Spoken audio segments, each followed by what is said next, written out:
What is the creepiest and most unexplainable paranormal experience you've ever had?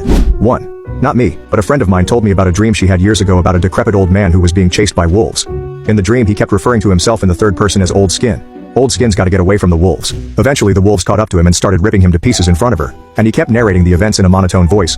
Old Skin's being eaten alive. Old Skin's gonna die. She woke up feeling creeped out, but the weirdest part came when she started describing the dream to her brother. He stopped her mid-sentence and asked, "Was his name Old Skin? I had the exact same dream."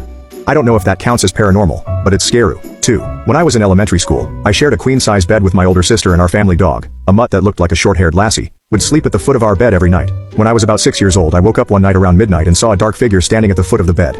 The figure was entirely in black without any eyes or a face. I tried to wake my sister up, but she rolled over to go back to sleep. My sister must have accidentally kicked the dog because the dog woke up and raised her head and started growling at the figure at the foot of the bed. The growling then woke my sister up and she saw the figure and started screaming. When my parents came into the room and turned the light on, nothing was there. To this day both my sister and I are adamant that we saw a ghost or other demon in our room. We know we aren't crazy because the dog saw it too. 3. When I was about 16 years old I encountered something that still bugs me to this day. I woke up around 6 a.m. on a normal weekday and went downstairs to get ready to school. No one else in my family had woken up at this point.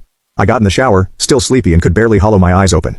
After a few minutes of showering someone tried to get it and I told whoever it was that I was in the shower. The person then proceeded to aggressively open the door. I saw the door handle going up and down like crazy and she, whatever knocked on the door harder and harder. And then it suddenly stopped. Didn't think that much about it, but when I got out of the shower I realized that nobody was up yet. I proceeded with eating breakfast, and after a while my dad came down the stairs, so Elle asked him if it was he who had wanted to use the bathroom earlier. He said no, and that both my mom and younger brother was still asleep, so it could have not been them either. And even if it had been any family member they would not have tried to open the door so aggressively at 6 in the morning.